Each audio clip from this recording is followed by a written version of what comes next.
Welcome to our show, Future Trends. Today, the Semiconductor Revolution. Welcome to the Graphene Era. Welcome to our technology channel.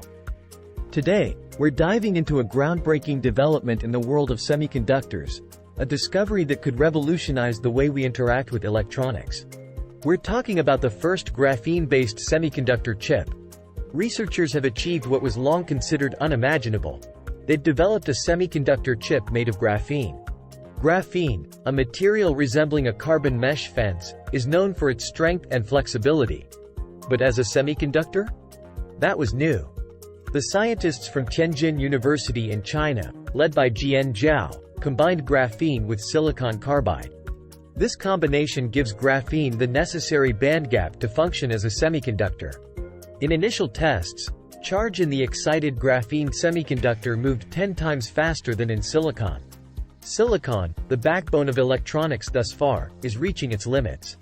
Miniaturization and increasing performance requirements of computer technology demand new solutions. And this is where graphene comes into play. Interestingly, graphene in this process is created when two silicon carbide plates are heated to about 1,600 degrees. The researchers found that this treatment produces a bandgap of about 0.6 electron volts. That's close to the bandgap of the semiconductor germanium and crucial for its functionality as a semiconductor. The advantages are enormous. 10 times the charge mobility compared to silicon, less heat development, and higher speeds. Walt de Heer from the Georgia Institute of Technology compares it to a highway versus a gravel road. This discovery is not just a technological breakthrough, it could also fundamentally change how we use electronics in space travel, high-performance electronics, and even in biomedical devices.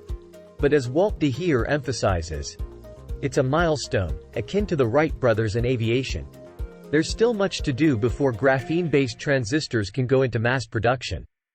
What do you think about this discovery? How do you see the future of electronics with graphene? Share your opinions and ideas in the comments below. And don't forget to subscribe to our channel to stay updated with the latest breakthroughs in the world of technology. Until next time, stay curious and innovative.